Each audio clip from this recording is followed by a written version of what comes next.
mesto Osečina, jugozapadni Srbija, tako ga je. Nastalo kako?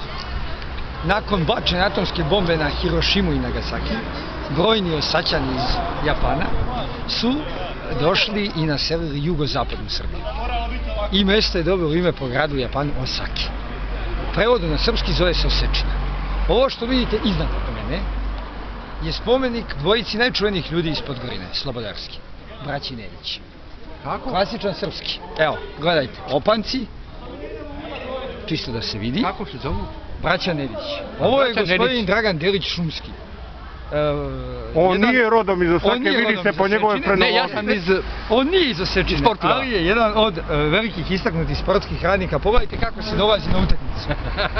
Bili smo svedoci koliko puta su ga pozdravljali lokalni meštani. Evo, sad sam se pozdravio. Evo i sad se pozdravio. Osečina je by the way pobedila u fudbalu 2:0. Zadrugara iz Lajkovca, iz Los Angelesa. Tu je i gospodin Miloš Bogićević.